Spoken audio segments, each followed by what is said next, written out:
All right, welcome to the Postcards from a Dying World bonus podcast feed. And if you're watching on YouTube, welcome to that too. I'm David Agranoff, author of Punk Rock Ghost Story and Boot Boys at the Wolf Reich, which are the two books we're going to talk about mostly, which is that with both of those books, which are punk rock books, one of the things I wanted to do was record bonus songs and extra material to go with the book. For Punk Rock Ghost Story, there was a very specific reason, and it wasn't really my intention with Boot Boys of the Wolf Reich at the first point, but to my left on the video is the grandfather of vegan straight edge, Rat from England, who is a old friend of mine, and he is one of the original hardcore solo artists because he did a record as far back as, when was the first Statement record? Was it late 80s or? First record was 87. 87. And Rad did a record in 1987 where he played drums, bass, and guitar all by himself, right? Did the whole deal, which the first time I heard the Statement record was the first time it occurred to me like one person could do all that. That was the 1990s. Yeah. And that's Rosie joining the podcast briefly. Yeah. And so it didn't occur to me until when in the book at the time that I had written in 2014 was Boot Boys of the Wolf Reich, which for anyone that does not know, this book was, the idea was to write a coming of age story about a small town anti-racist skinhead. And a lot of people don't even realize that the original skinheads were black. And I wanted to do a story that told the history of that. But since I'm a horror writer, I wanted to do monsters. And the idea of Nazi werewolf skinheads was just too fun, which, by the way, is partially influenced by, there's a Robert McCammon novel, a spy novel about a werewolf spy in World War II called Wolf Sour, which was a huge influence on Boot Boys of the Wolf Reich, in the sense of like just wanting to do that, the Nazi werewolf thing. But so one of the original styles of music that's related to skinheads is a form of street rock called oi. And oi is basically, it's a very British style of street punk rock. And Rat came to me, sent me a message and said, man, I would love to record an oi song to go with your book. And I hadn't even thought of the idea. And yeah, we can pause it. All right, so I hadn't even thought of the idea of doing, maybe for listeners that aren't familiar with oi music, Rat, why don't you tell them a little bit about the history of oi and where it comes from and what oi music sounds like? Well, I think there's people would have different views on what oi is. Oi kind of got taken over by skinheads and Nazis, although a lot of people would say that oi wasn't, didn't really come from that sort of scene. Some bands were classed as being oi, but they would say they're not. Other people would say, well, they're not oi, they're just punk. It was just a bit of in a way, it was a shitty label. Yeah, well, it is kind of an annoying term, oi. And the way oi is written always is OI with an exclamation point. That's like, and the history, there's a lot of really great oi bands out there that kind of rise to the cream of the crop, but most of them are English.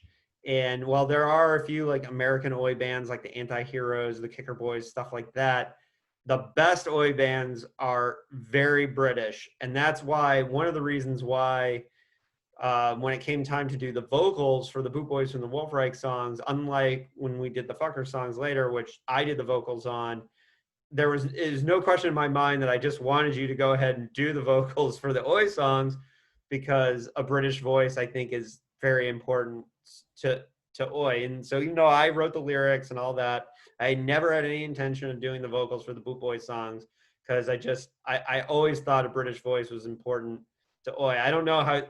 I know you're not a big British nationalist by any stretch of the imagination, but I wonder how you feel about Oi and its connection to your island. Well, like I previously said, it has got this sort of connection to patriotism, right wingism, in so it's kind of, I don't know, it's, you kind of don't really want to be associated with it.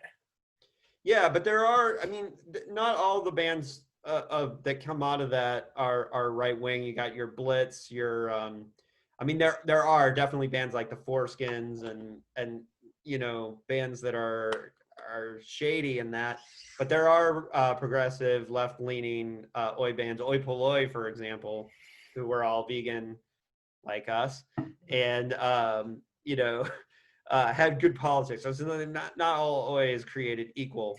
No, there's a band from Wales called The Oppressed. They're a proper Oi band. They've been going since the early '80s, and Mhm. yeah, they're totally anti-fascist. People should check them out, The Oppressed, because they're just, yeah, they are a good band. But it's, I don't know, Oi.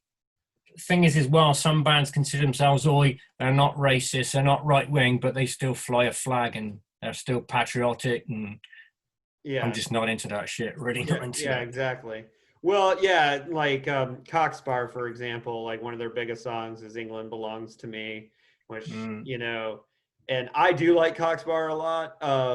But you know, I think Take 'Em All is a better song. But within the text of Boot Boys of the Wolf Reich, each chapter starts with a quote, and a lot of them are hardcore bands or Oi bands. Like this one, chapter 11, starts with a quote from the Angelic Upstarts, and there's oppressed quotes, and so one way I do feel like you can look through the book and find Oi bands to discover, and some hardcore bands because there is Gorilla Biscuits and Sick of It All in there too. But one thing that I did was I quoted Oi bands that I like and Oi bands that, like here in chapter 4 has the Foreskins. I'm not a huge fan of the Foreskins as a band. They're in the more kind of right leaning and shady territory, but I think their importance to the history of the whole skinhead thing was important. So I want to make clear that not every band that's quoted is an endorsement, unlike some of the bands I really do like The Oppressed, for example. And so why don't we check out the first song that we wrote for this book, which is I called it Howling in the Streets, which is pretty cheesy, but I wanted to go for that kind of street rock thing. And but the idea was, and first what Rad did was you just sent me an Oi song, and my impression with what you were trying to do was to write something that was more in the style of a mid-tempo Blitz song. Like, and a lot of people know Blitz from the cover that Judge did of the Warriors, which has become like a big deal. But Blitz had some ultimate classics like Warriors and Someone's Gonna Die Tonight. But I think their kind of like mid-tempo beat was what you were going for on Boot Boys of the Wolf Reich. Am I wrong on that? No, that's right. Yeah, yeah, yeah, Yeah. definitely. So Although let's I would actually say that to me, Blitz were probably more punk than they were Oi anyway. yeah, right. Well, and I do think that the two that Someone's Gonna Die Tonight is absolutely one of the best punk or Oi songs. Like, I mean, it's just a classic, and it's one that everyone should check out. And it was referenced in the book, I believe, directly. But so let's see. We're going to share screen here for those of you who are watching. Now, um, one of the things I did for Boot Boys of the Wolf Reich was I made a kind of unofficial soundtrack on a YouTube playlist. Some of the songs have been taken down, But and the first song is Howling in the Streets, but you can see Coxbar, Take 'Em All, Blitz, Someone's Gonna Die Tonight, Foreskin's Evil. There's a Descendants song, which has nothing to do with anything. That just has to do with a reference in the book. The Business, Suburban Rebels, and a hardcore classic in Hard Times by the Cro-Mags. Those are all on the soundtrack. But so what happened first was that Rat sent me the music with no lyrics. And I consider myself really lucky when I was writing lyrics for these that I had the songs to work with. I don't know what lyricists do when they don't have a fully recorded song. Really helpful.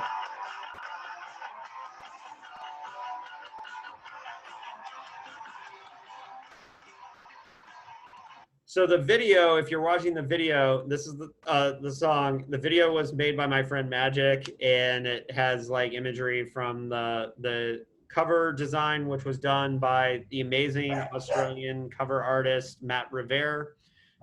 He made the like really exploitation style cover art. Is there anything special that you did with the guitar sound there, Rat? Sorry. I tried to get a shitty, dirty guitar sound, but it is so difficult to do that nowadays with the equipment that is available. And because I don't record through amplifiers, that makes it, because if you record through an amplifier, you could just put it in the corner room, put loads of shit in front of it, have the mic too far away, and get a real crappy sound. But I don't do it like that because I don't record through amplifiers because it's pissing the neighbors off. Right. So I just go through a box which has got no audio comes from it, just through my headphones. So it's really difficult to get a really, really shitty guitar sound. And one of the funny things about all the songs we did is I kept pushing you to make them sound shittier, like over and over.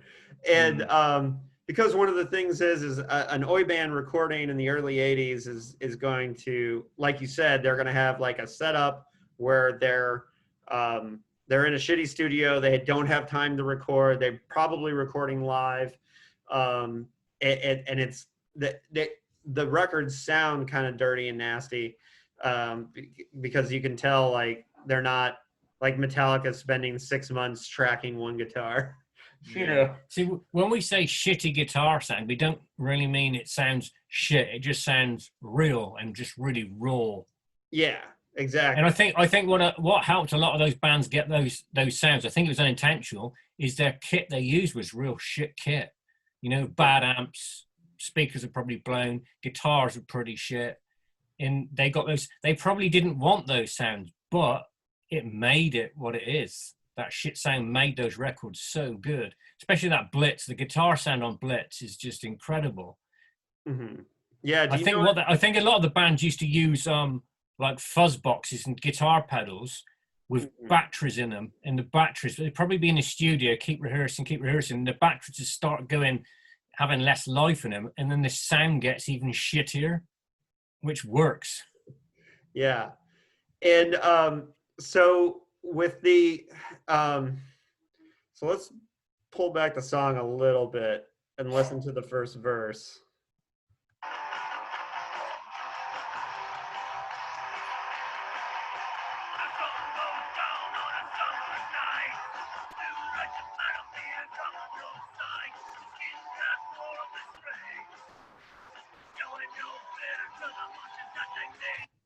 Now, so the lyrics are about the book. The sun goes down on a summer's night. It all takes place in the summer of 1989. And it's all about like the kind of gang warfare between the Nazi skinheads and the anti-racist skinheads. And what was really fun was to paint the picture of the novel through the song, and which I kind of always pictured like oi music kind of going behind it. So it was so fun for me to, the first time you sent me the song, to hear an oi song about this book. It still gives me chills. I still love it. But one of the neat things coming up is the chorus, which is the title of the book, which is super fun. So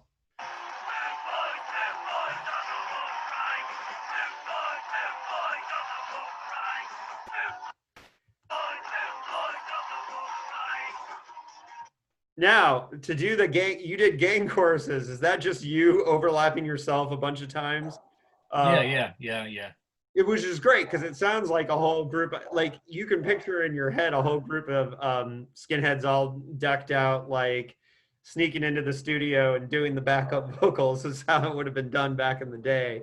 Well, it's easy to record it, but to actually do the vocals is kind of a bit more difficult because you do the first vocal and then the other parts of the backing vocals, you want them to sound different, like it's not you. So you'll try and sing them in a different key, or you change your voice or something to make it sound like different people.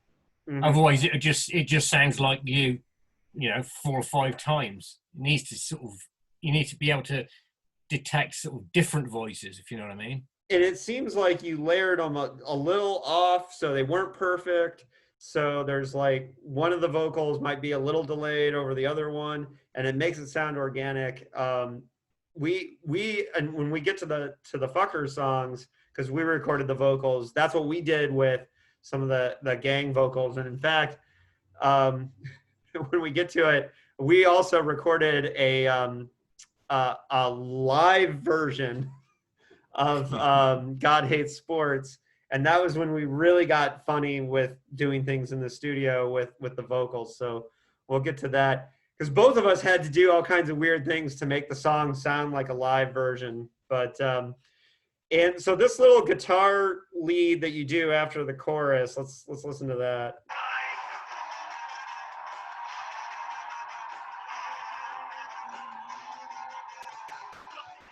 That's kind of a very stylistic oi bridge, right? What was the thinking on doing that little lead? I don't know, but I always like to do that. I like there's an old band from the UK called the Destructors, and the first time I heard them, they got just a rhythm guitar, fuzz rhythm guitar. In the lead guitarist, who was actually Gizbot from Prodigy, is just playing lead solos over the top of everything, and I just thought that's really cool because it just makes things, just gives it a bit more of an edge. So I've always liked adding lead guitar bits to the songs, not just a lead solo, but lead guitar bits all the way through. Mm-hmm. And on that song, I think I must have just thought that at the end of the chorus, it's just good to have a little thing going on, you know? Mm-hmm. Yeah, I like it. Well, obviously, I like the whole song, but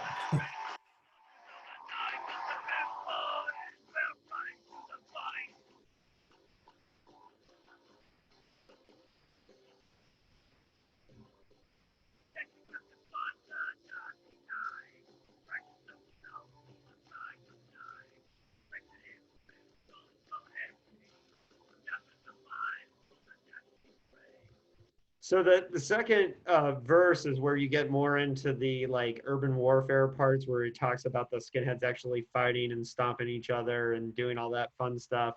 And that was fun lyrics to write.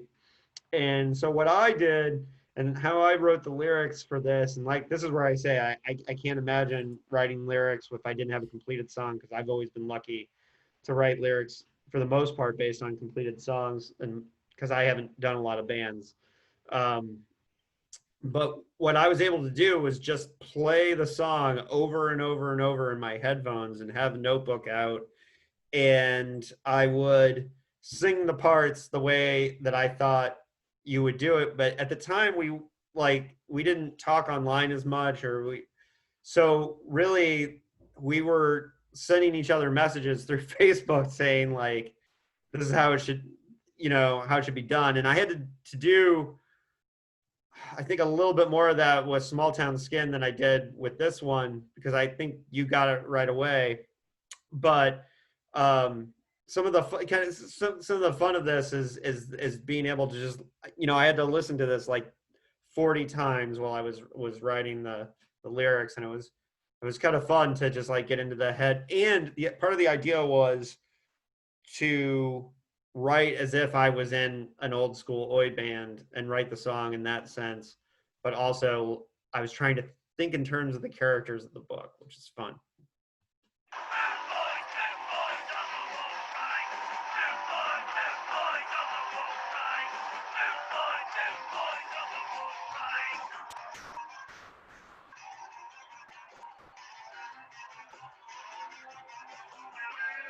Now here you're straight up doing a guitar solo, but an oi. I'm trying. Yeah.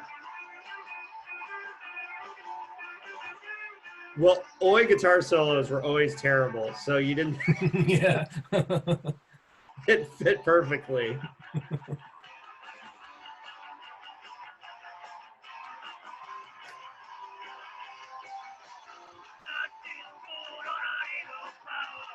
Now this is fun part of the song lyrically is that I'm kind of trying to wrap up the song is like and I tried to think of it like a 3-act structure like you do a book. This is kind of summing up like, hey, we're gonna keep fighting these Nazis, and so like the first verse of the line is that the Nazis called on an evil power. This is now the Boot Boys' hour, and the whole idea was like, hey, the Nazis called on these magical, terrible powers. And I loved the line because it sounded so oi to me. This is now the Boot Boys' hour. It's real like, yay, rah, skinhead, which is amusing to write, but fun because it fits the book.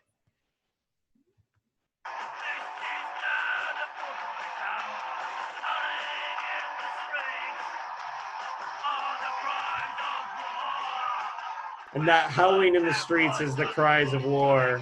Super cheesy. I love it.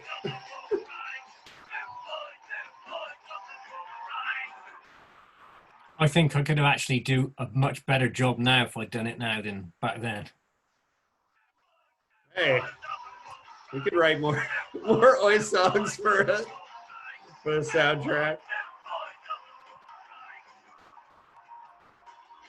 I am actually in the process of doing an oi project with a few people, but I can't really say too much about it, but it's going to be interesting. Exclusive content here. Mm. All right, so the next song from that, we only wrote 2 songs, and I don't remember how. I think you just basically told me like you had an idea for another song or for a song musically. You suggested to me doing the second song, and because I was so stoked to have one song, I don't,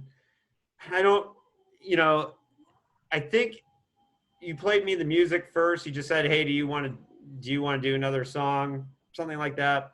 And when I heard the music, it reminded me, actually, to be honest with you, in a funny way, it reminded me of American Oi, which is a little bit more upbeat. Like the two biggest American Oi bands from back in the day are the Anti-Heroes and the Kicker Boys. And the Kicker Boys, I always remember because they had a song called "I Hate Hippies" that was great. And but for some reason, the up tempo of this, although do you remember what the influence was for the faster, more up tempo song, Rat? No idea. No idea. It's been a couple years. Yeah. Yeah. Yeah. And so let's listen to a little bit of the song. Maybe it'll come back to you. Out of the 2 songs, I think this is definitely the weaker song.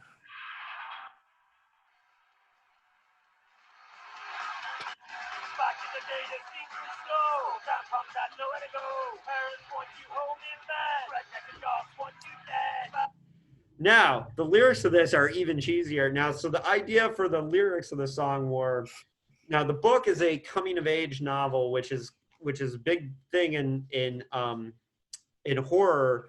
And most of the coming of age novels were in the 80s were written by authors who came up in the 50s, and they would write novels like Stephen King's The Body, which became Stand By Me, or Robert McCammon's Boy's Life. And these are all books that take place in the 50s. And my generation is starting to write coming of age novels that take place in the 80s. But a lot of these novels were written, they weren't written from a punk rock perspective. And coming up in my day, I grew up in punk rock and the skinhead culture. Obviously, I'm Jewish, so it was anti-racist skinhead.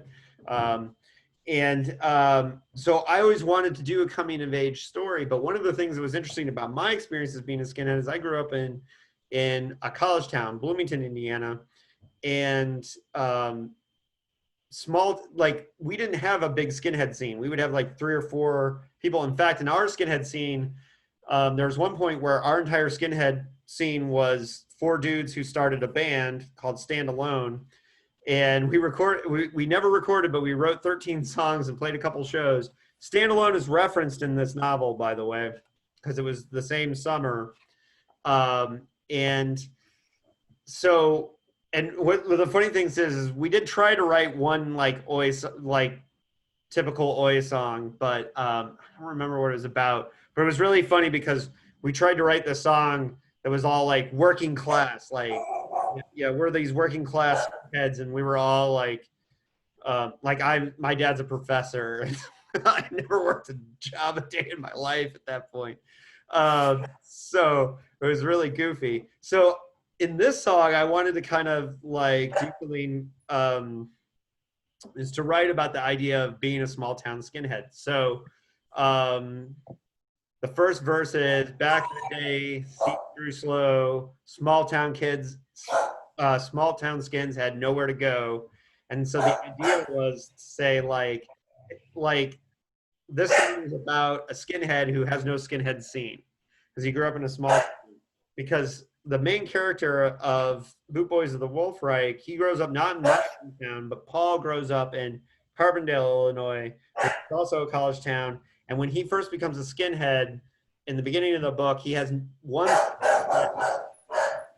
not a part of the skinhead scene per se, and he moves to Chicago and becomes a part of the big town skinhead scene. So that's what the point of the song "Small Town Skin" was to like write this idea about this small town skinhead who grows up and goes to the big scene.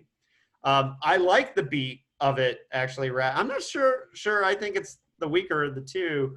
I think they're pretty similar in quality myself, but yeah, I like the fast beat and because there is fast Oi too. It's not all just mid-tempo like sing-alongs, which is a lot of people think that's what all Oi is.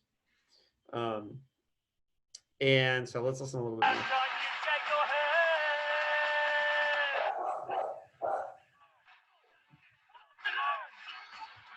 The chorus is small town skin, a lot to learn. That's not just Rat singing backup vocals. We also have Cat in there, and I like the use of male and female vocals. I know you were working with what you got at home, but the gang chorus in there is really good, and I really like that. Any thoughts on the writing of this song at this point? I've gone on a lot about the vocals or the lyrics. I don't like singing, so that doesn't help. And I think my voice sounds really, really bad. But on the first song, I was quite pleased with the vocals because it was a bit more gruff. Yeah. This song, maybe not so much. It's a shame as well that Kat couldn't have done more vocals on it somewhere because she's actually got a really, really good voice. She's in denial of that, but she can really sing. Although maybe that wouldn't work on these style songs. Hey, well, there's lots of skinhead ladies in this book, so maybe the next Oi song for the Boot Boy soundtrack, Kat can do the vocals.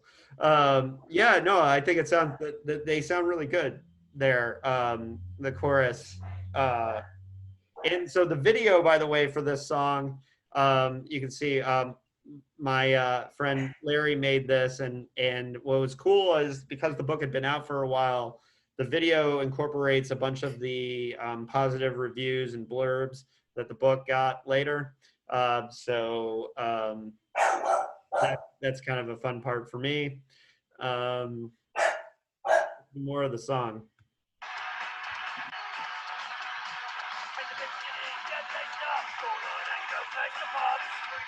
By the way, I love that line. Hit the big city, get laced up. The gauntlet ain't no place for pups. And so the part of that is that there's a part of the book where when he moves to the big town that and skinheads did do stuff like this. We did it where I grew up, which is this. We had this silly idea that if we fought each other to prove to each other that we were that we would we would stand and fight with our friends, that it would prove that we could trust each other. And so there's a scene where all the skinheads have to stand and take a punch from everybody, in the book, and that scene's called The Gauntlet. And so the line, "The gauntlet ain't no place for pups," was a lyric that I really enjoyed. It's goofy, but it's from the book. You enjoyed the lyric, but did you enjoy the punch? What's that? You enjoyed the lyric, but did you enjoy the punch? I did not enjoy the punch back in the day. I may have lied and said I didn't care. Um, but yeah, it was a really, I don't know. Guys are silly.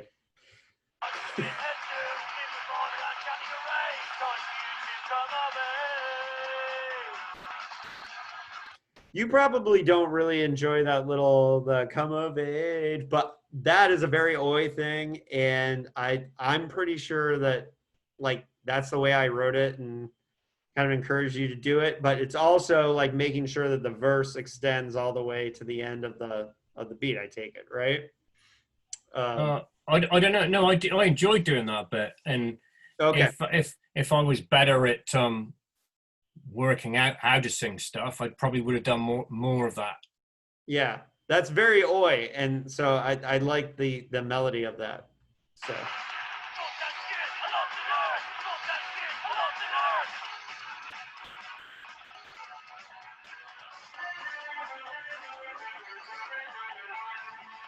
That's a really, really bad guitar sound. I like it.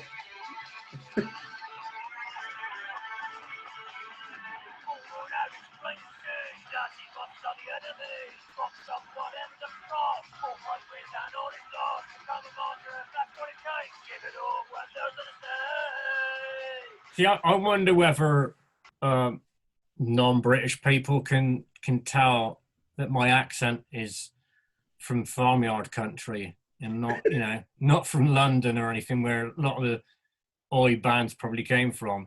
So that's what people would expect from an Oi band, is the Cockney accent, and mine is not like that at all.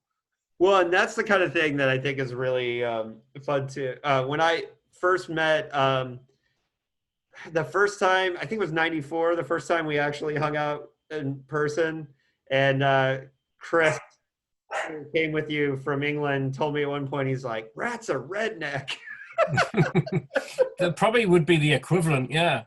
Yeah, he's like, "Oh, what are you talking about? Rat's a redneck."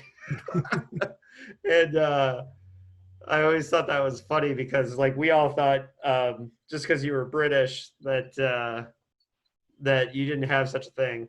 But that's interesting to know about your accent. Now, that last verse, I gave you a mouthful to work with. That was probably very hard lyrically to fit, but I was just trying to finish the story with, "And if the Fourth Reich wins, then all is lost," was the line, which is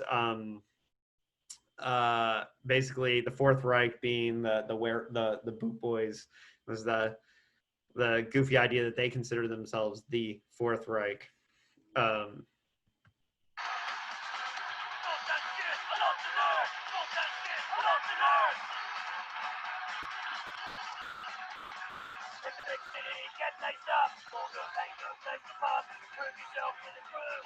Repeats the verse. Because the come of age line is really important, because that's the theme of the book.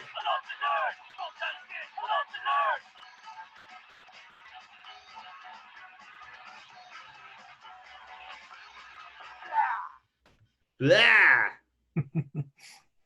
Was that your idea, or was that my idea? I don't know, but we're not going to listen to Agnostic Front. No, I think you just did that. I loved it. But so yeah, so let's move on to any last thoughts on the Boot Boys songs? Well, knowing what we're going to now listen to, I'd say the Boot Boy songs was probably easier for me to do, even though I wasn't. Now I'm not happy with the sound of them, but it was kind of easier for me to do. All right. All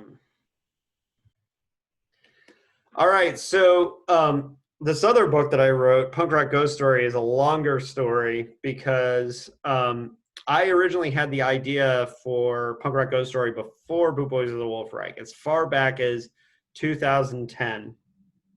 And while it took like 8 years to hatch this plan, um, I had pitched to my editor at Deadeye, Jeff Burke, who's also a punk rock dude, the idea that I wanted to write a haunted punk rock tour van novel, and that part of the concept of Punk Rock Ghost Story was that this band from 1982, which I called the Fuckers, from Indiana, had lost their singer on tour in 1982, and that there was this mystery. Nobody knew what happened to the singer of the band.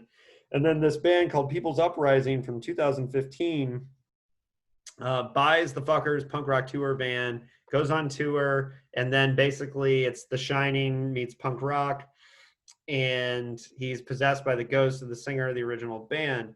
So the persona of the Fuckers was really important to the book, much more so than the persona of the band from that took place in 2004 when the book takes place, which was that band in my head was like a catharsis style, like or tragedy, like political punk band, and they were called People's Uprising. And there was thought at one time to recording People's Uprising songs, but I didn't think that was as important, because the idea was that I had was that to record Fucker songs, we could do a Blair Witch style thing where we spent years trying to convince people that this band was real, that they really existed, going so far as to press the records and to have 7-inches and to have songs out on YouTube for a year and a half before the book came out, and floating around. We made a Discogs entry, which I know is considered super evil to record collectors, to make a fake Discogs um, entry, and I'm sure people will still be pissed at me for that. And so, but part of the only way I could do this was as if we recorded actual Fucker songs and put them out. So because we had the experience of doing the Boot Boys songs, I asked Rat, would you have fun doing that? Because I knew it was a lot to ask, but I also know that you really enjoy recording songs in your studio, and you went above and beyond doing this favor for me. Because I didn't have any money, I couldn't pay you, I couldn't do this. So you did this out of the love or the fun of this. And so with a lot of my friends, for example, my friend John Shipper, who drew all the insane artwork for the fake record, which includes a skull with a penis going through it and shooting jizz for the asterisk over the U. It's just ridiculous. And It's John, perfect. yeah, and John drew all this for me just because it was fun. And so basically a lot of my friends helped out and took part in the documentary that we made, a fake documentary, which you can look up on YouTube, or I'll link here. I'd imagine most of you, if you're watching this, you've already seen it. So we made a fake documentary and did all this, but the important part of it was writing the music for the Fuckers. So what I wanted was a 7-inch, 5 songs, and I think the cornerstone bands I sent to you, which I knew were not in your wheelhouse, were not bands that you listened to, because you didn't listen to American punk from the early 80s. You were listening mostly to the stuff that was around you, correct? I mean, like... Yeah, the only US stuff I would have listened to would have been the Dead Kennedys, Yeah. MDC slightly. You know what? I can't even think of anybody else. Yeah, so US punk was never on my radar. Yeah, you just didn't care about it. So I sent you records by the Zero Boys, who would have been the local heroes of the Fuckers at the time in the early 80s. And personally, their Vicious Circle, excuse me. It's either Vicious Circle. It's funny, I'm about to say it's a classic record and it's one of my favorites, but I'm having trouble remembering the title. But Zero Boys are foundational band for my home state of Indiana, where the book takes place, and they would have been the hometown heroes. So the Zero Boys were really important. And then another band I sent you was the Circle Jerks, because I thought that the fuckers' favorite band in the world, or their favorite record, would have been that first Circle Jerks record group, Sex. And so that was like the two cornerstones I sent you was, and so I was asking you to write out of your wheelhouse. So I'm sure that's what you mean by saying that these were a little bit harder for you to write and record, right? Yeah, because I mean, I can pick the guitar up and I can write discharge riffs just come out. I can do metal riffs, I can do Slayer stuff. Just pick the guitar up, it just happens. That stuff, no, because I'd never listened to it, so it was a lot more difficult. But it was more fun, really, because it was a challenge, and I liked the challenge. Right. And so, what did you think when I sent you Circle Jerks and Zero Boys? Did you like it, or were you No, no, no, not at all? no, just really didn't do anything for me. Right. So that was probably added to the challenge as well, right? Yeah. I mean, maybe in a way it made it slightly easier because if any of those bands I really liked, their style and their riffs would be stuck in my head, and I'd be going, "Oh, that sounds really good. Oh, hang on a minute, that is one of their riffs." So Right. not liking them is probably a good thing. Right. Well, and the first versions you sent me sounded like way too clean. They were like, because I needed it to be like a low budget record from 1982 that, would sound like a bunch of dudes in 1982 just recording in a fucking garage. And the first version you sent me, they sounded great. The song sounded awesome, but I was like, Rat, too good. They sound too good. That's the thing. It's really difficult to get shit sounds with today's technology. It's not easy at all. Probably the better way to do it would have been if I'd had some friends who were also musicians and recorded it live. Yeah. But try to record it live, but done overdub so it sounded like it was in a studio. But then you'd have got a much crappier sound, which would have worked better. And what's different for you for these was that you sent me the songs, and it was like 5 or 6 months later I sent back songs with vocals. So it was a different experience probably for you because you're used to doing everything yourself. So I don't know how it was listening to the songs like months later when when I don't know if the vocals turned out anything like you thought they would, or I don't know how that experience was listening. No, it's good doing it that way because it's I do a project with a friend in Germany, and he'll write the guitar riffs and the bass, the rhythm guitar and the bass, sends them to me, and he's got no idea what I'm going to do. I'll do the drums and then lead guitars, send them back to him and does the vocals. But it's really good because he sends me stuff and I don't know what I'm going to do. I just listen to it, jam along. Oh, yeah, I'm going to do this. Yeah. Send it back to him to do his vocals. So I get it back. I hear two versions: the version without my stuff on it, then the finished version with his vocals, and that's just kind of exciting, really, to know that. I enjoy that.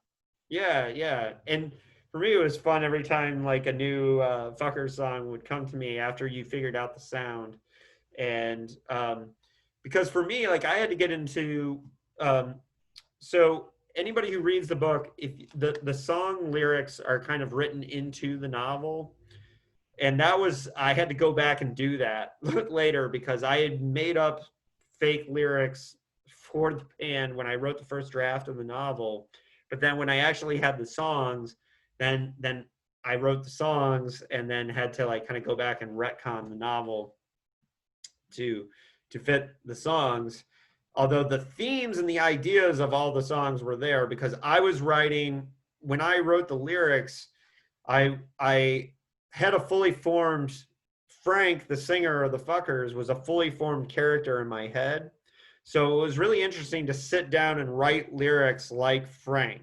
And I tried to think like him and put myself in his shoes. I was writing it because, I mean, some of the lyrics are super cheesy for me, but I was trying to write as Frank. So let's get into the songs. Now that we're doing that, let's see. I gotta share screen with y'all. All right, so I just made a playlist with all the songs. They're a little bit out of order, but the first song on the 7-inch is called Us Versus Them.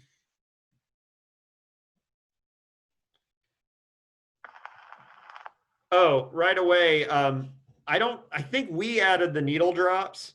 Yeah, you did. Yeah, in the studio, the sound of the needle going down, because we wanted the idea that these songs were uploaded. And one of the things, if you look at, we made I made a YouTube channel for Richard Abrams, and this is my coworker who played Dickie in the he's an old punk rocker, and he played Dickie for the movie, and so this is his picture. And so I made a whole YouTube page and put all the songs up like he had put up the songs. And it's still funny to me that there's like 400 views of of these songs that from this fake punk band. And so there's the cover for the 7-inch for anyone watching the video. And it's disgusting. And look, he even drew hairy balls and anarchy symbols on there. So that's the cover of the record. So we added the needle drop and recorded the vocals.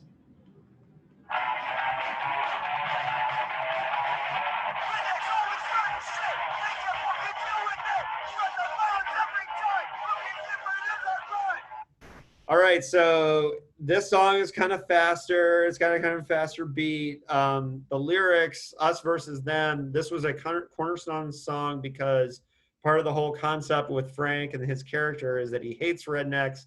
He's at war with rednecks. And so it's funny because it's probably my least favorite of the Fuckers songs, but it's the most important towards the theme of the book, is this us versus them concept and fighting rednecks. So, and the lyrics are, rednecks always starting shit, they can't fucking deal with it, starting violence every time, looking different is our crime. So, and that's all just like, because people forget that in the 80s, before Nirvana and grunge made being alternative cool, when you were a punk rocker in the 80s in America, the rednecks and jocks wanted you dead. They wanted to fight you. They hated you. And it was like they were constant bullies towards the punkers. And so punk rockers and like the rednecks and jocks were always fighting. And that's what the song is about. Anything on the music, Rat? Yeah, I mean, I actually like the songs now, but I think I like them because of the whole concept of everything. It was just such fun, and to me, the whole concept of everything is kind of like the great rock and roll swindle, apart from not making loads of money, because it was just a massive swindle. It was a con. Yeah, exactly. And so yeah, and I don't know if you tried to think like an early 80s guy. I mean that's what I was doing when writing the lyrics, but you know, early 80s American context for you is probably impossible for you to get your head around. Yeah, because it's not the sort of music I listen to anyway, so it could have been modern day music, really. Mm-hmm. Did you play Zero Boys and Circle Jerks a bunch before you sat down to write these songs? Yeah. Whenever I'm going to record, if I one day I decide, oh, I'm going to do some D beat or a certain style of music, I just want to record some songs, Mm-hmm. I'll just listen to that for days. Just listen to it on the way to work in the van. Just listen to it. So it just gets drummed into me. So then when I pick the guitar up, it just seems automatic to write something like that. So yeah, that's what I had to do for this, is just listen to those songs you sent me and just try and get it into my head and get an idea. Right. All right. So.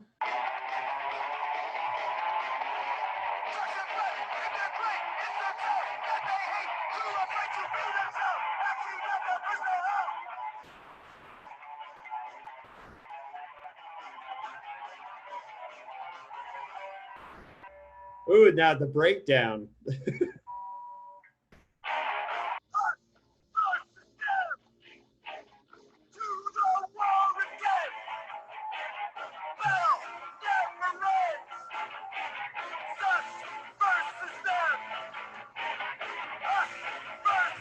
Now this part, this breakdown is actually pretty heavy for a band from that era, but I really liked the idea that I could see like the circle pit kind of slowing down and everybody just kind of fighting each other a little bit.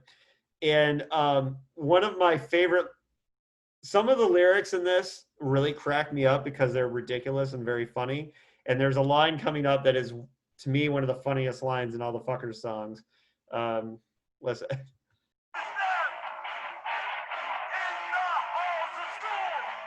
He says, "In the halls of school." He's talking about, because these are like teenage kids, so like he's like, "Yeah, we're fighting in the halls of school," and so that line really cracked me up. War on the streets, us versus them.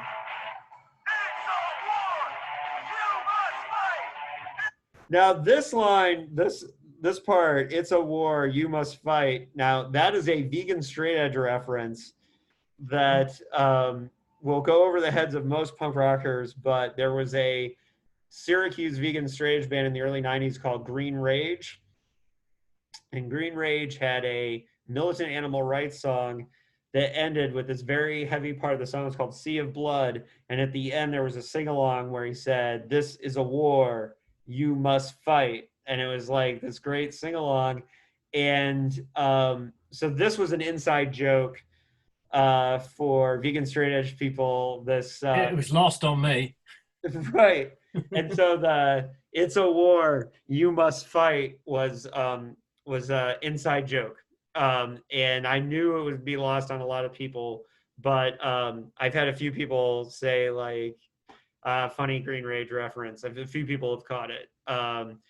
Partially because it's a completely different musical part. Like the part is an E-chug, like heavy breakdown in the Green Rage, and I did it over a fast part here in the song. Um,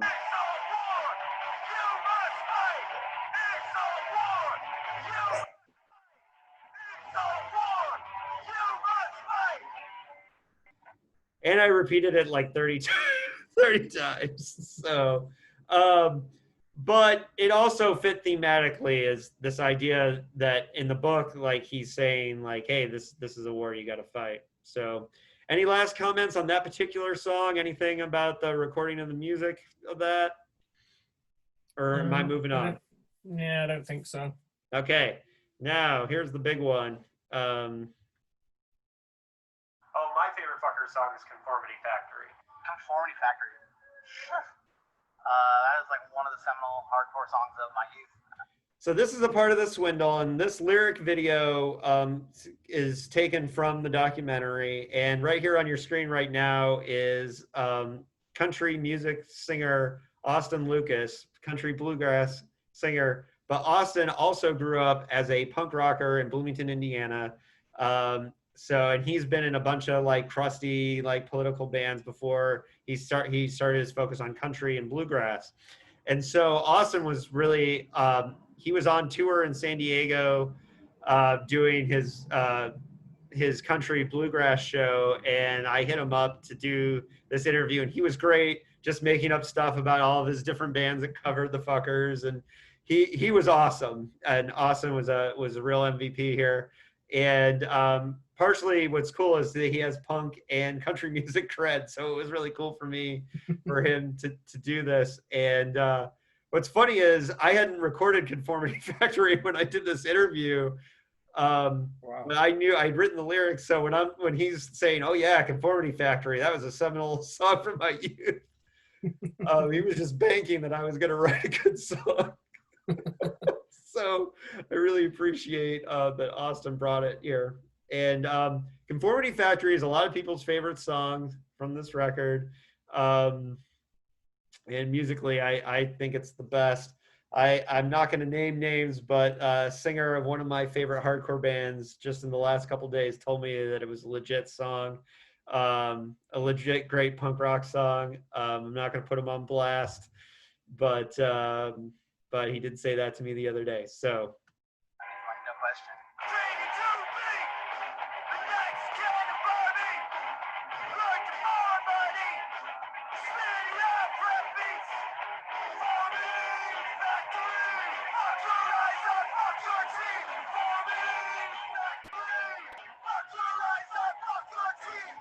So this song has like a slower kind of like jumpy beat, and it has more melody to the choruses with the and so the idea with the lyrics of Conformity Factory was like pissed off high school kids from the early 80s.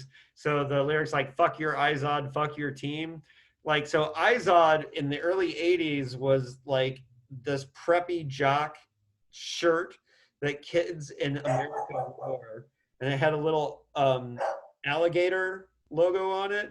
So it's a totally lost reference that doesn't mean shit to anyone who's not from 1982. So for him to say "fuck your eyes on," "fuck your team," he's saying "fuck your sports." Obviously, you jocks, but the preppies too. So the preppies were always wearing Izod shirts. So the "fuck your Izod," "fuck your team," and so the idea is obviously high school is like a factory of just conformity and just everybody fit in and do all that stuff. So that's what was going on.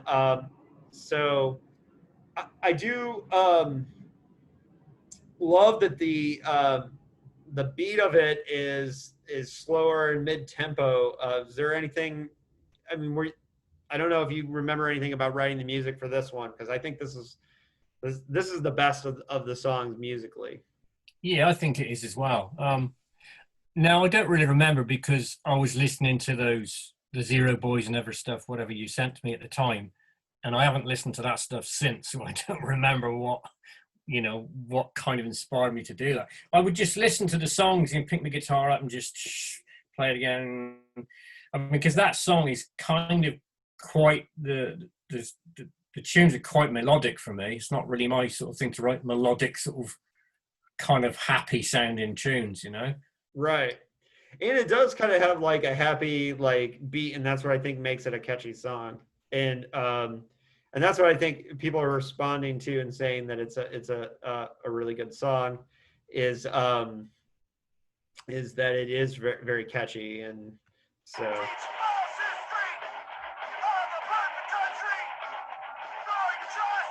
and I love Larry edited this video and put all the old Circle Pit videos.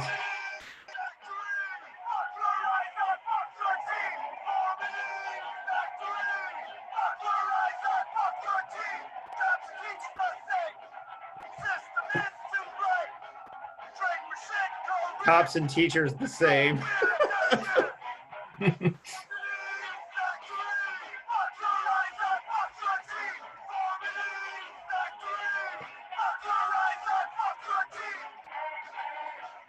a very repetitive song. You got a little lead there. See, then maybe the reason why this song works so well is because the guitaring is quite melodic, but your vocals are just angry. Yeah. So they sort of contrast each other a bit, but it works really well.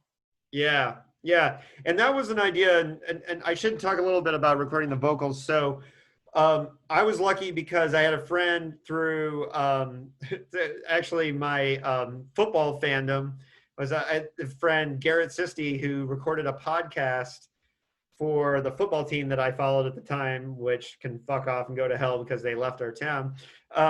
But Garrett did this podcast, and he like mentioned offhandedly that he worked at a studio, that his job was working at a studio, and they would go in and record on weekends their podcast, and that the guy who owned the studio didn't mind that they just went in the off time and recorded. And so I, again, calling on favors, I asked Garrett, I was like, hey, would you have fun? Because I always ask people first, would you have fun doing this?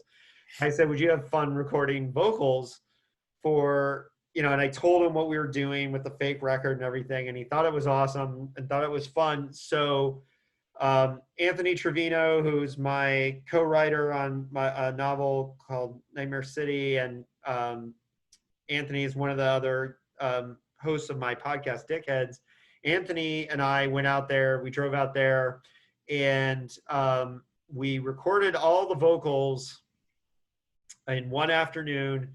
And basically what we did is that like Garrett engineered all the recordings, and he was really good because he was able to do things like loop some of like the choruses for Conformity Factory we only recorded one time and we just looped them. after that. And then Garrett and Anthony and I would do all the backup vocals. So like literally like in the engineering booth, he would push play so we could listen to it. And then we'd all run into the room, put on the headphones, and then just record them live. We'd play it through. And so we had a track that was, and so we would listen to the track of us with no music, just waiting. And then we'd be like, fuck your eyes out, fuck your team, you know? And then, and so we had that fun experience of just, because in the room, it was just hearing us yelling, fuck your eyes out, fuck your team. And what's funny is the studio is in a building with a bunch of other stuff. And I'm sure like other people walking in the building just would randomly hear us yell, fuck your eyes out, fuck your team, which is fun. And, but yeah.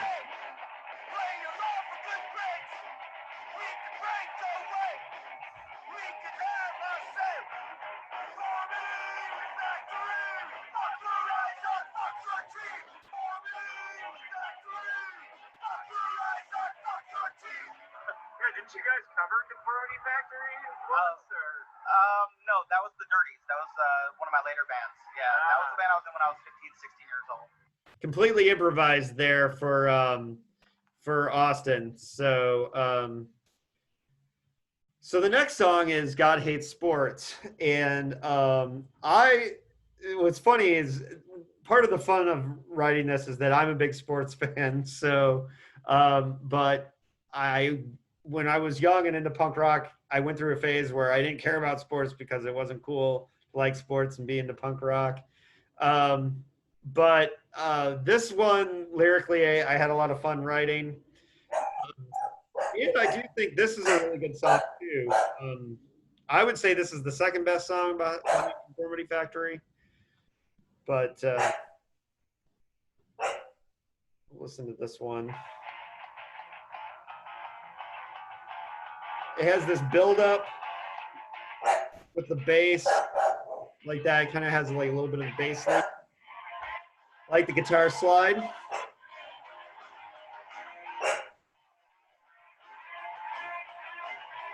Some nice little things you put in there. So this is one of the longer songs, tracking at 2 minutes. Early 80s songs were short.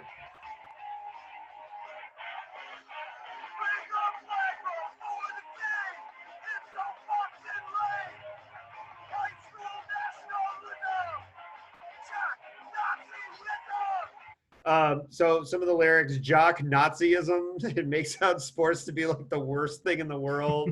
The high school nationalism, the idea with that is that, you know, like jocks are all into America and yay rah and all that. That was kind of fun.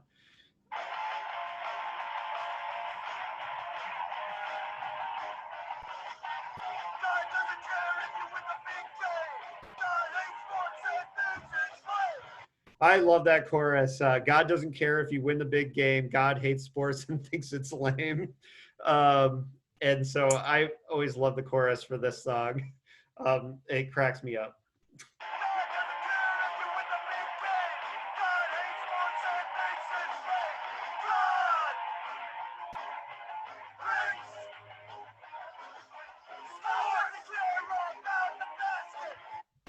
So there are backup vocals there that specifically in the end of the chorus where it says God hates sports. If you listen really closely, there's a second single voice, and that's just Anthony yelling sports by himself. And we thought it was really funny to do bad backup vocals that don't make sense. So he doesn't sing the whole line, God hates sports. He just yells sports, which is really funny, intentionally shitty recording. And I kind of always liked the idea of the bass player just yelling sports at that point. We do more of that in the live version.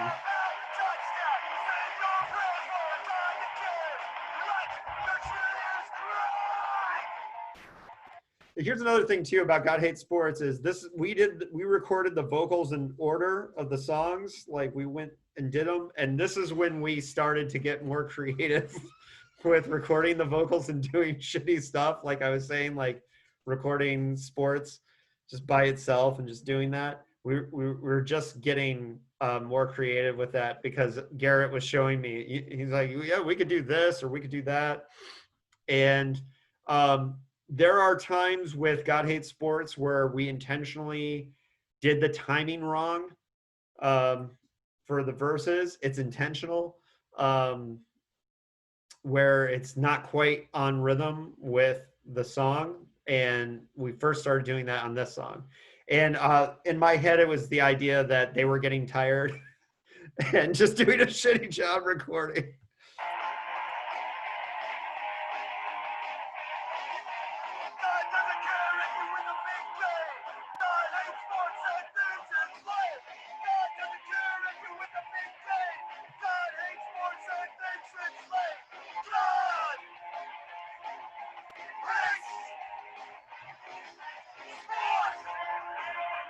So you got that little lead there.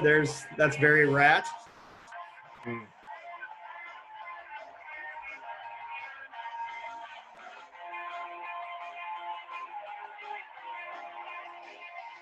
I like that lead. It gives it a little bit of melody. Before Yeah, I don't know how that came up. It just when you're jamming on the guitar, your fingers just go different places, and you just try stuff out, and that obviously worked. Yeah. So that's a hilarious line at the end of the song, which is, you get violent when you lose and take it out on the nerds, which is a really funny line because I said this idea that they're pissed off that every time their football team loses, the nerds get beat up. And so that was the idea with that. Take it out on the nerds. I intentionally had you do a bunch of feedback and shit at the end here.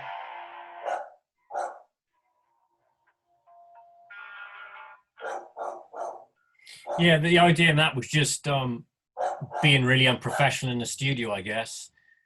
You know, not sort of letting the guitar slowly die out, just sort of getting a guitar to put it down, even though the engineer's still recording everything. Yeah, the dog is in the Zoom, not on the song, but yeah, and I had asked you to do some of that stuff, and I think that was like one of the best examples where the idea that they kept rolling and no one knew to stop it. Like I kind of pictured the engineer being like, "Oh shit, I gotta stop this." And so one of the funnier songs. So this song is called "Carter Sucks, Reagan Swallows," and this is to put it in the time because 1982, we just got out of Jimmy Carter's being president in the U.S. They're writing a song for an 80s thing. In the U.S., there had to be a Ronald Reagan song, right? There had to be a song about Reagan, but I also like the idea that these weren't liberal kids, that they fucking hated it all. And and I had kind of hit my stride writing the lyrics on this one, even though it's not one of my favorite songs.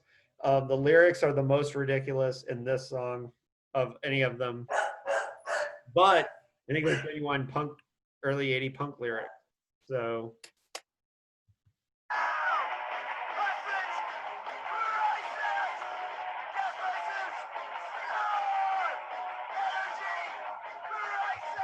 So this first verse is all just about Jimmy Carter, hostage crisis, love canal. These are like actual things that people were shitty with Jimmy Carter for doing. There's a lot of revisionist history on Jimmy Carter because he's considered like the saint now because he builds houses. He's like in his 90s building houses for people, and like he's a great ex-president, but he was a shitty president. And so these are some of the things that I was writing into that. Musically, the song's a little bit faster, has a little bit more of a circle pit vibe. And that's why I chose it for Carter Sucks, because it's a little bit angrier.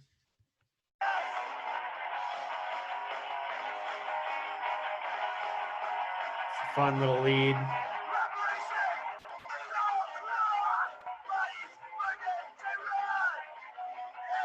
So the lyrics are still about Carter here. any energy deregulation, Operation Eagle Claw, which was a failed military coup, I believe that was Jimmy Carter was involved in. And then the last line of this verse is, go back to your peanuts, because Jimmy Carter was a peanut farmer before he got into politics. So it kind of cracked me up that go back to your peanuts.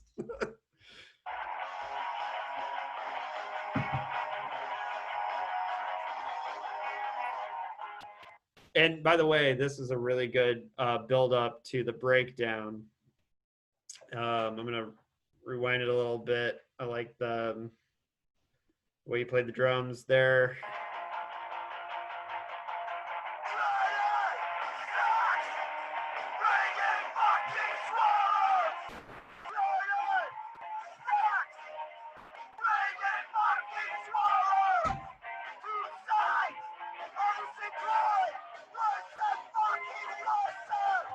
That is really bad punk lyrics. Worse and fucking worser.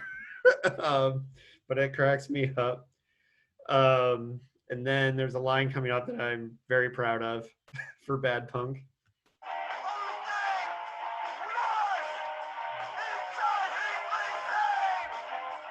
So the lyric there is, worse and fucking worser. The only thing worse is John Hinckley's aim.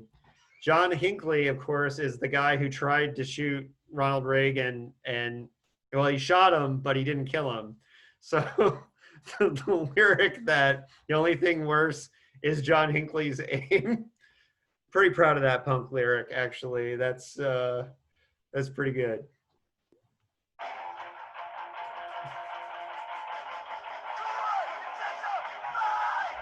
So then the song goes back to fast, and then it's all Reagan from here on out.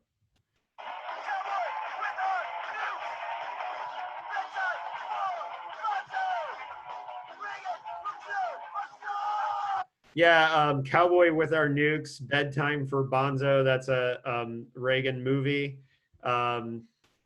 Reagan will kill us all, which is funny.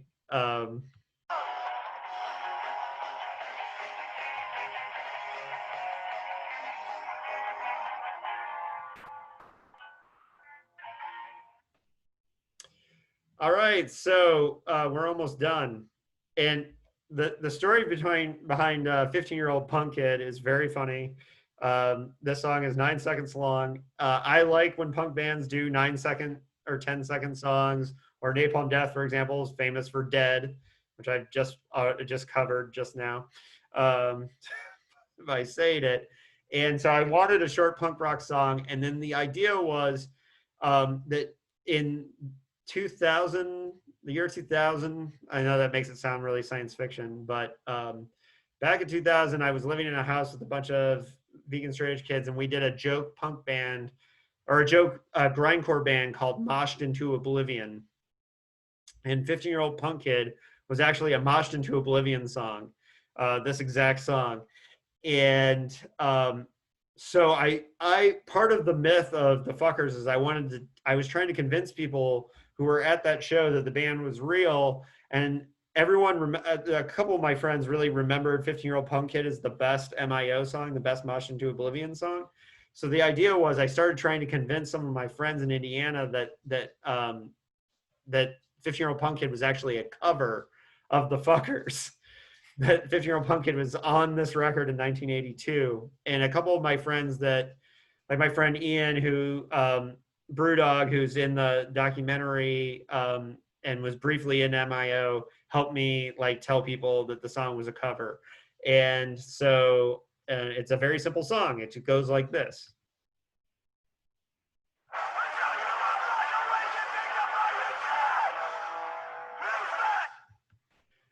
So the whole song is very fast. I saw you a block away get picked up by your dad. He's fat. That's it. And so I just explained it to you and said it's got to go fast. Well, it says this, fade for a second, and then just he's fat. That's it. So I don't know if you just thought I was insane when I sent you this, but I said I need you to write this 7-second song 9 seconds. It's 9 seconds. I don't know how that played for you, but I Well, thought, I trusted that you knew what you wanted, so yeah, it's cool. yeah. And so the very last thing is that we did a live version of God Hates Sports. And so what I asked you to do, I don't remember how I framed this to you, but I just said it needs to sound really, really shitty. And so, and I explained to you that we were going to add crowd noise and all this stuff to make it sound like a live song. So I don't really know how you approached recording the music for it. I don't know if you remember. Yeah, I do. And I think this is probably the funnest song that we did, really, because what I did is the drums were already down. It was the same drums, just sounding different. Yeah. And I did the guitars and the bass, and I didn't concentrate. Specifically, didn't really concentrate. So hopefully I fucked it up, and I'd have to carry on going, because that's what because if you're going to do something, a punk band like this, if you're going to playing a show, it's not going to be perfect. It's going to be fuck ups. So it was really, really good to, accidentally do a fuck up, which I think I did more so on the guitar. I think the bass was okay, but the guitar I fucked up on where I come into the lead, I think. And that was the other thing, because the lead solo on the record goes over a rhythm guitar. Yeah. But the band only had one guitarist, so I had to play the rhythm, come to the solo, do the solo, which usually means it all sounds really weak then, because there's no rhythm guitar behind it. But that's the way it would be.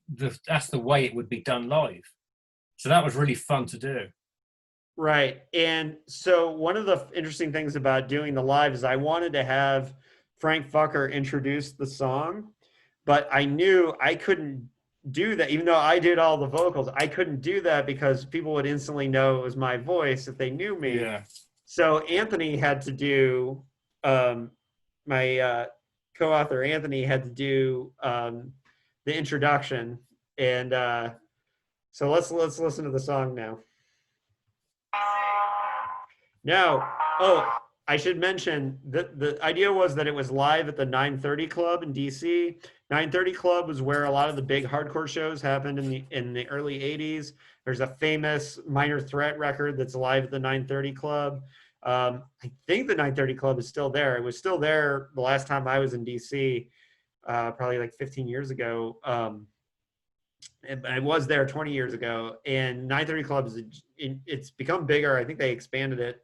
I don't know. I'm not a big DC person, but it was a famous club. So I thought the idea of it, and then part of the concept of it is that DC at the time was a very positive posse scene because they had bands like Government Issue and Dag Nasty and Minor Threat. Well, this time it would have been like Teen Idols and Minor Threat. Teen Idols would have just given way to Minor Threat, but Government Issue would have been a band.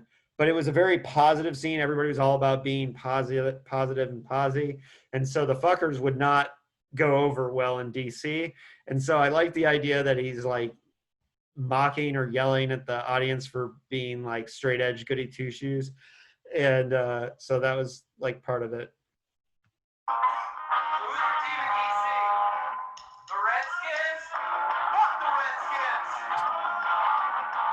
So that's funny because he says, "Who's your team in DC?" The Redskins. Fuck the Redskins. Well, what's funny is that we, in the real world just now, the team in DC just dropped the name Redskins. Finally, for admitting that it was racist. So that's kind of funny. So I like the idea that he's like, "Yeah, that's your team here. Yeah, fuck your team," And so that's that.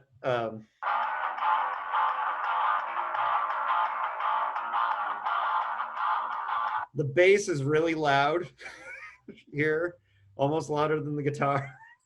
That's the sort of thing that would happen live, and especially if somebody was recording it through a shitty cassette player or something, they could possibly be stood in the wrong place. Or maybe I should have mixed the drums to one. Well, I guess they'd be in the center. I don't know. Made one of the cymbals or the hi-hats or something really loud, as if somebody was recording it from there. Or was it supposed to be recorded for the PA? I can't remember. It was supposed to be recorded through the PA. Oh, okay, no, it would be like that then, I guess. It definitely sounds shittier, out of tune.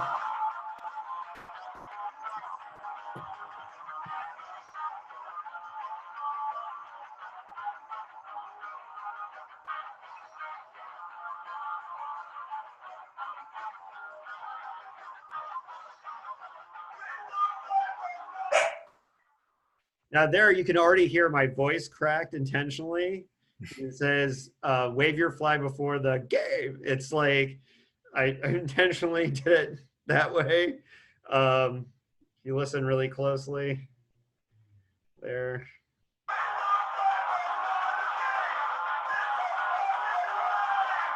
It's so fucking lame. Like, I'm intentionally cracking my voice there.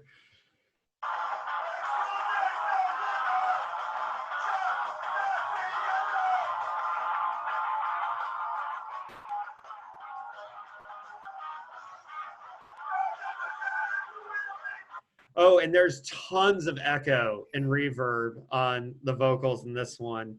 And it's funny because I told Garrett when we were recording it, like, there's hardly anyone there.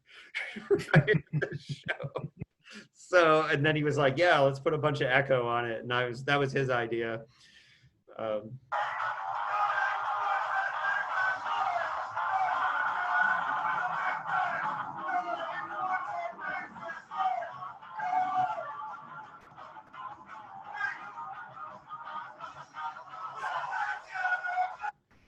There are backup vocals there. They're completely off. We were like literally pushing each other over when we were recording them just to like make it sound even worse. Like we were literally kind of pushing each other and doing shit during this version of the vocals to make it sound like we were like in the middle of chaos.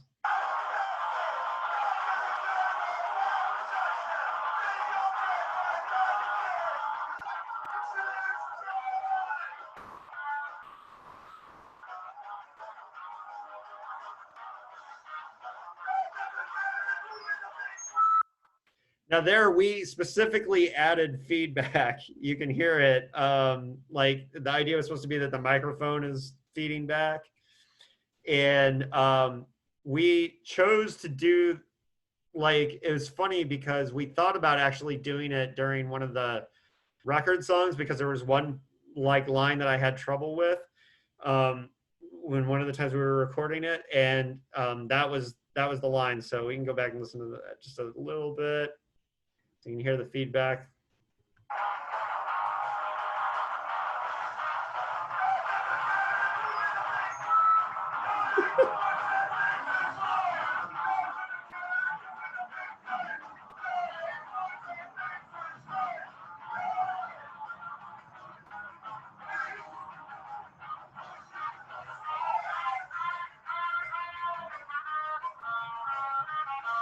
Guitar solo is great.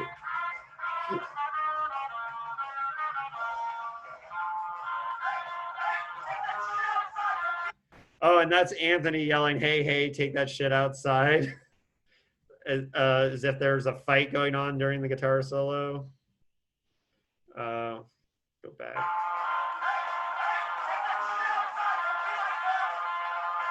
Don't be like them, he yells. Don't be like the Jacks.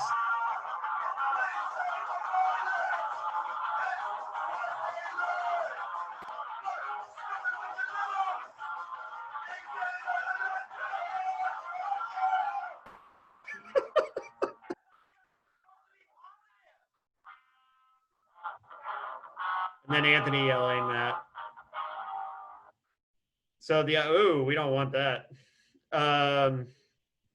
So, well, that was scary. So the idea was at the end, the whole like, I thought you guys were supposed to be positive because they're in DC and they're fighting.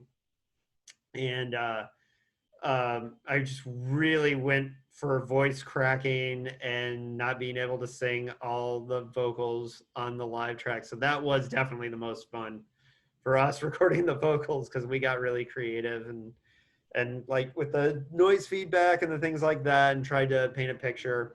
And one thing that was cool is that if you saw on the video that I made for it, is that I was able to use the promotional material for the book, because we waited till after the book was out to release the live song, because the idea was that even if um, the fuckers were a real band and all that stuff, it was more plausible that I would come along a recording of a live track as the guy who wrote the book about this band.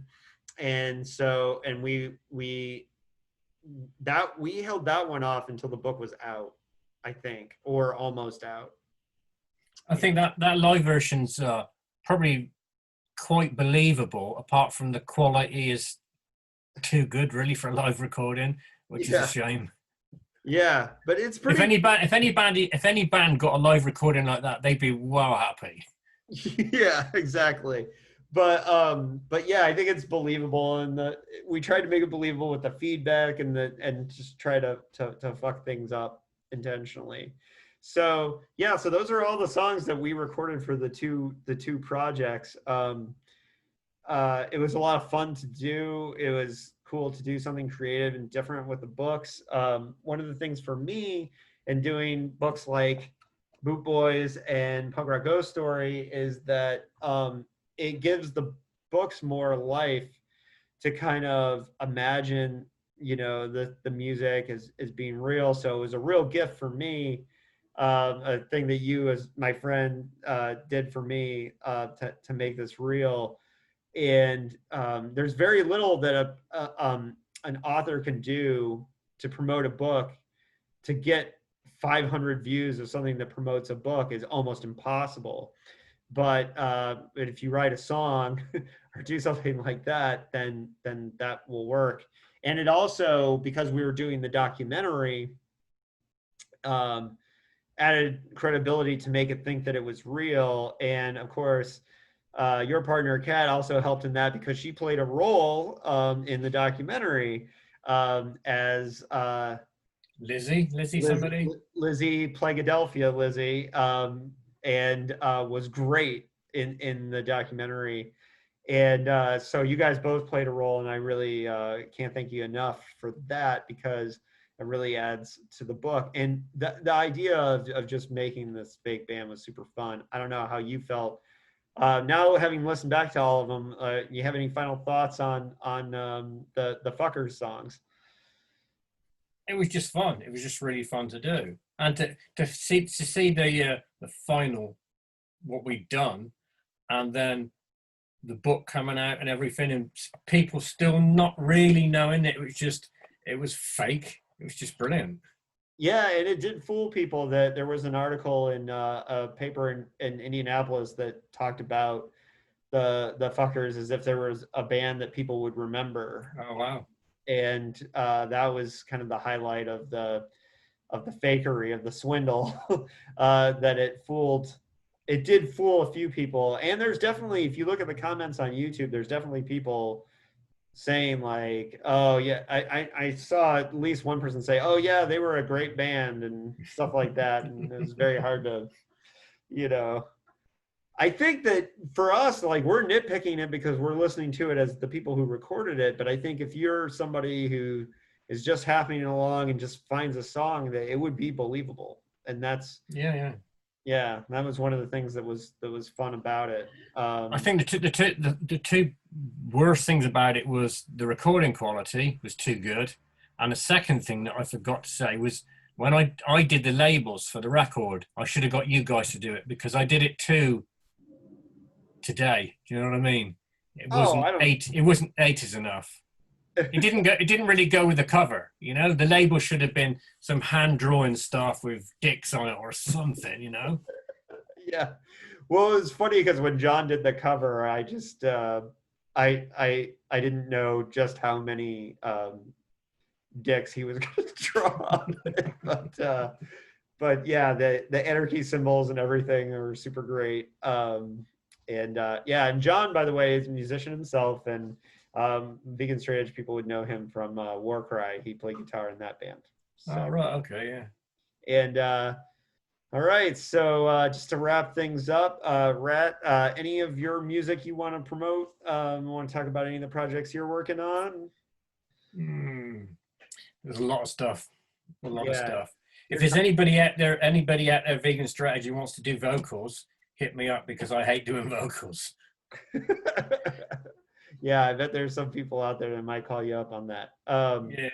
If I had a studio, I'd love to do it, but it's vocals. I think need proper equipment. You can't just do it on shite. So There's a lot of people I've spoken to who have said, yeah, they want to do vocals, but if they haven't got the money to go in a studio, trying to do it at home, it's not easy. it is not. All right, so I really appreciate your time, especially for recording the songs, and it's awesome to see you sort of in person. And That's me. yeah, thank you, Rat.